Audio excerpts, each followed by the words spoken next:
ত্রয়োদশ জাতীয় সংসদ নির্বাচনের ফলাফল গণনা চলছে। এরই মধ্যে বেসরকারিভাবে অনেক আসনের ফলাফল ঘোষণা করা হয়েছে। এসব ফলাফলে দেখা গিয়েছে বাংলাদেশ জাতীয়তাবাদী দল এগিয়ে রয়েছে। এখন পর্যন্ত যেসব আসনের ফলাফল ঘোষণা করা হয়েছে তার মধ্যে উল্লেখযোগ্য কয়েকটি এখানে আমি আপনাদের সামনে তুলে ধরব। ঝিনাইদহ ১ আসনে বিএনপির মনোনীত প্রার্থী ও সাবেক attorney general advocate Mohammad Asaduzzaman বেসরকারি ফলাফলে বিজয়ী হয়েছেন। বেসরকারিভাবে প্রাপ্ত তথ্য অনুযায়ী ঝিনাইদহ ১ আসনের ১১৭ কেন্দ্রের মধ্যে সবকটি কেন্দ্রের ফলাফল ঘোষণা করা হয়েছে। ফলাফল শেষে ধানের শীষের প্রার্থী মোহাম্মদ আসাদুজ্জামান পেয়েছেন মোট ১,৭১,৫৯৮ ভোট। আর তার নিকটতম প্রতিদ্বন্দ্বী জামায়াতে ইসলামী দাড়িপাল্লা প্রতীকের প্রার্থী মতিউর রহমান পেয়েছেন মোট ৫৫,৫৭৭ ভোট।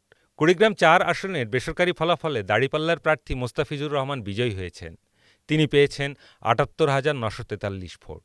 তার নিকটতম প্রতিদ্বন্দ্বী বিএনপির মোহাম্মদ আজিজুর রহমান ৫৭,৯৪৫টি ভোট পেয়েছেন।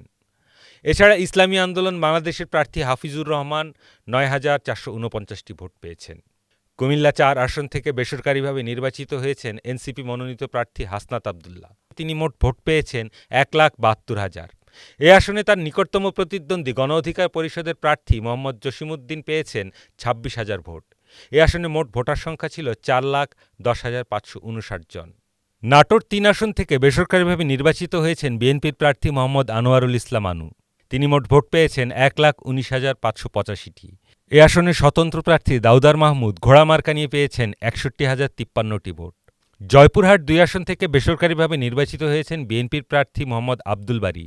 তিনি পেয়েছেন মোট ১,৫৭,১২৭টি ভোট। এ আসনে তার নিকটতম প্রতিদ্বন্দ্বী জামায়াতে ইসলামী মনোনীত দাড়িপাল্লা প্রতীকের প্রার্থী এস এম রাশেদুল আলম পেয়েছেন ৯১,১০৩টি ভোট। নেত্রকোনা ১ আসনের নির্বাচনী লড়াইয়ে জয়ের পথে রয়েছেন বিএনপির মনোনীত প্রার্থী ও দলটির কেন্দ্রীয় আইন বিষয়ক সম্পাদক ব্যারিস্টার কায়সার কামাল। প্রাপ্ত সর্বশেষ ফলাফল অনুযায়ী আসনের মোট ১২৪টি ভোটকেন্দ্রের মধ্যে ১২২টি কেন্দ্রের ভোট গণনায় তিনি বেসরকারিভাবে নির্বাচিত হওয়ার পথে রয়েছেন। নেত্রকোনা ৪ আসন থেকে নির্বাচিত হয়েছেন বিএনপির প্রার্থী এবং সাবেক স্বরাষ্ট্র প্রতিমন্ত্রী মোহাম্মদ লুৎফুজ্জামান বাবর। তিনি মোট ভোট পেয়েছেন ১,৫৮,০৫৩টি। এ আসনে তার নিকটতম প্রতিদ্বন্দ্বী দাড়িপাল্লার প্রার্থী মোহাম্মদ আল হেলাল পেয়েছেন ৩৯,২০২টি ভোট। কক্সবাজার ২ আসনে বিএনপির আলমগীর মোহাম্মদ মাহফুজুল্লাহ ফরিদকে জয় ঘোষণা করা হয়েছে। সুনামগঞ্জ ২ আসনে বিজয়ী ঘোষণা করা হয়েছে ধানের শীষের প্রার্থী নাসিরউদ্দিন চৌধুরীকে।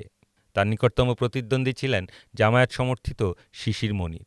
চট্টগ্রাম ৩ আসনে বেসরকারিভাবে নির্বাচিত হয়েছেন ধানের শীষের প্রার্থী মোস্তফা কামাল পাশা। তিনি পেয়েছেন ৭১,০০০ ভোট।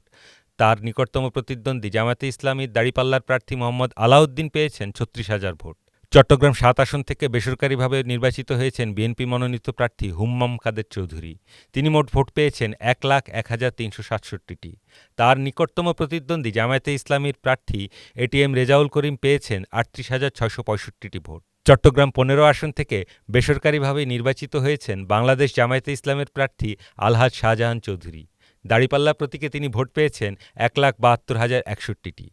কক্সবাজার সদর, রামু ও ঈদগাঁও নিয়ে গঠিত কক্সবাজার ৩ আসনে বিএনপির প্রার্থী লুৎফুর রহমান কাজল বেসরকারিভাবে বিজয়ী হয়েছেন। তিনি ১৮২টি কেন্দ্রের চূড়ান্ত ফলাফলে ১,৮১,৪৬০টি ভোট পেয়েছেন। অন্যদিকে তার নিকটতম প্রতিদ্বন্দ্বী দাড়িপাল্লা প্রতীকের প্রার্থী শহীদুল ইসলাম বাহাদুর পেয়েছেন ১,৫২,৯৯৪টি ভোট। বরগুনা ২ আসনে ধানের শীষের প্রার্থী মোহাম্মদ নুরুল ইসলাম মনিকে বেসরকারিভাবে বিজয়ী ঘোষণা করা হয়েছে। লক্ষ্মীপুর ৩ আসন থেকে বেসরকারিভাবে নির্বাচিত হয়েছেন বিএনপি মনোনীত প্রার্থী মোহাম্মদ শহীদউদ্দিন চৌধুরী অ্যানি। তিনি মোট ভোট পেয়েছেন ৬৯,১৩৯টি। আর তার নিকটতম প্রতিদ্বন্দ্বী বাংলাদেশ জামায়াতে ইসলামীর প্রার্থী মোহাম্মদ রেজাউল করিম পেয়েছেন ৫৯,৯৯৫টি ভোট। পার্বত্য জেলা খাগড়াছড়িতে বেসরকারিভাবে জয়লাভ করেছেন ধানের শীষের প্রার্থী আব্দুল ওয়াদুদ ভূঁইয়া। রংপুর ১ আসনে নির্বাচিত হয়েছেন বাংলাদেশ জামায়াতে ইসলামীর প্রার্থী মোহাম্মদ রায়হান সিরাজি। তিনি পেয়েছেন ১,৪৫,০৮৮টি ভোট। তার নিকটতম প্রতিদ্বন্দ্বী বিএনপির প্রার্থী মোহাম্মদ মোকাররম হোসেন সুজন পেয়েছেন ৬৯,৪৬০টি ভোট। রংপুর ২ আসন থেকে বেসরকারিভাবে নির্বাচিত হয়েছেন জামায়াত মনোনীত প্রার্থী এটিএম আজহারুল ইসলাম। তিনি মোট ভোট পেয়েছেন ৫৩,৪৬৭টি। সিলেট ৫ আসনে মোট ১৫৮টি ভোটকেন্দ্রে সেন্টার ভিত্তিক প্রাপ্ত ফলাফল অনুযায়ী এ আসনে বিজয়ী হয়েছেন জামায়াত নেতৃত্বাধীন ১১ দলীয় জোটের প্রার্থী খেলাফত মজলিসের নেতা মুফতি আবুল হাসান। দেয়ালঘড়ি প্রতীক নিয়ে তিনি পেয়েছেন ৭৫,৮১৪টি ভোট। তার নিকটতম প্রতিদ্বন্দ্বী বিএনপি সমর্থিত জোটের প্রার্থী মাওলানা উবায়দুল্লাহ ফারুকের খেজুরগাছ প্রতীক পেয়েছে ৬৯,৫৮৪টি ভোট। ঠাকুরগাঁও ১ আসন থেকে বেসরকারিভাবে নির্বাচিত হয়েছেন বিএনপি মনোনীত প্রার্থী ও দলটির মহাসচিব মির্জা ফখরুল ইসলাম আলমগীর। তিনি মোট ভোট পেয়েছেন ১,৭২,৯৮৪টি। এ আসনে তার নিকটতম প্রতিদ্বন্দ্বী জামায়াতের প্রার্থী দেলোয়ার হোসেন পেয়েছেন ১,৮৬৫টি ভোট। মেহেরপুর ১ আসনে বিজয়ী হয়েছেন বাংলাদেশ জামায়াতে ইসলামীর প্রার্থী মাওলানা তাজউদ্দিন খান। তিনি পেয়েছেন ১,২২,৮২৯টি ভোট। তার নিকটতম প্রতিদ্বন্দ্বী বিএনপির মাসুদ অরুণ পেয়েছেন ১,০৪,২২৪টি ভোট। মেহেরপুর ২ আসনে বাংলাদেশ জামায়াতে ইসলামী মনোনীত প্রার্থী নাজমুল হুদা বিজয়ী হয়েছেন। তিনি পেয়েছেন ৯৪,১৬৮টি ভোট। তার নিকটতম প্রতিদ্বন্দ্বী বিএনপির আমজাদ হোসেন পেয়েছেন ৮৫,৬৮৯টি ভোট।